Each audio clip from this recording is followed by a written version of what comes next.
Dan saudara, terkait dengan peristiwa ini, kita akan berbincang bersama dengan pengasuh Pondok Pesantren An-Nuriyah Kaliwining Jember, Ubaidillah Amin. Assalamualaikum Gus Ubaidillah. Waalaikumsalam warahmatullahi wabarakatuh.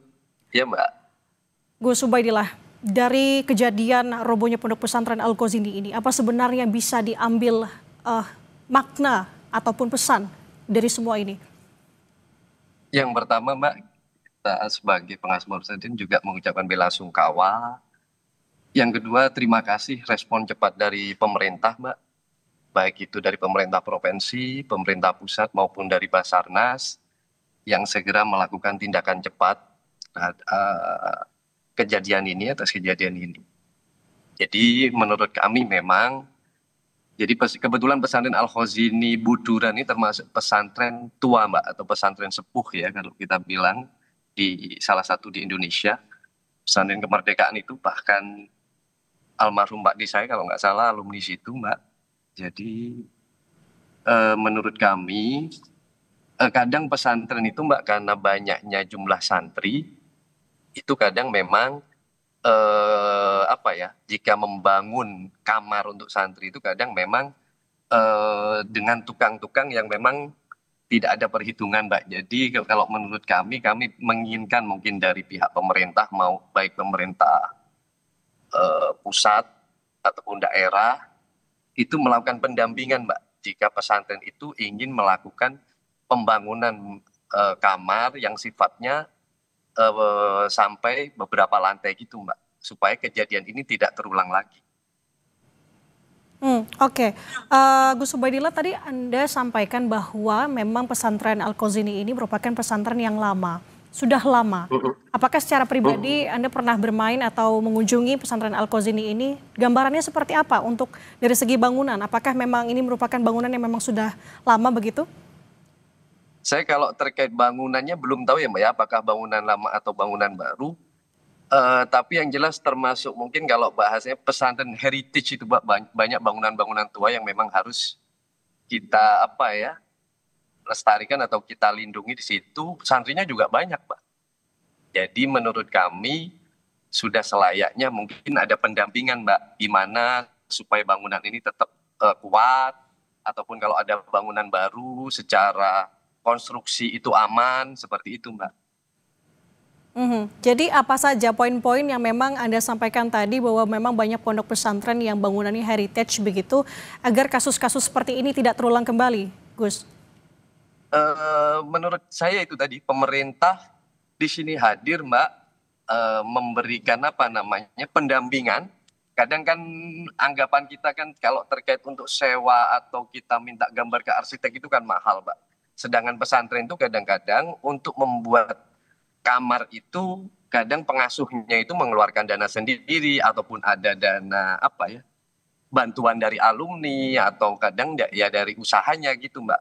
Ya kadang beberapa dari, kalau dari pemerintah kayak Rusunawa itu mungkin sudah jelas ya Mbak ya, secara konstruksi mereka terpantau kan, harus ada LPG-nya juga, itu bagus menurut saya Mbak.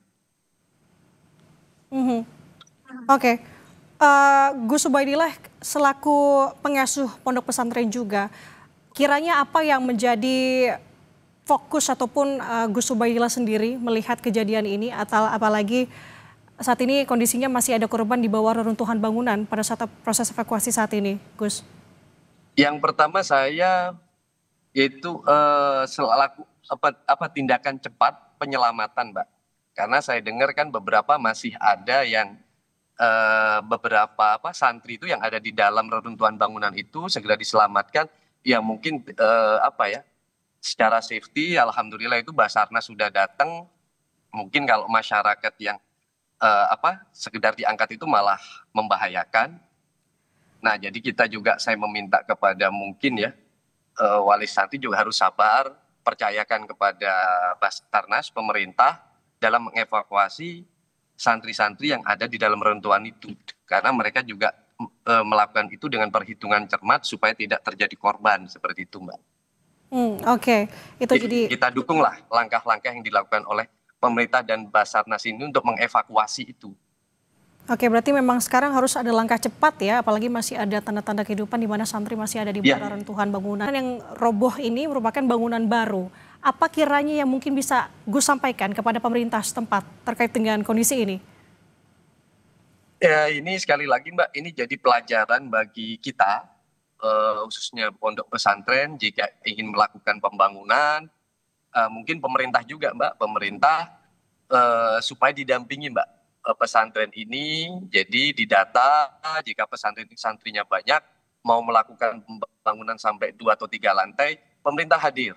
Misalkan memberikan konsultasi gratis terkait bangunan, ini kekuatannya gimana, perlu cakar ayam atau gimana, seperti itu Mbak. Kadang memang pesantren ini membangun, ya yang penting jadi dulu Mbak, kamarnya santri-santri.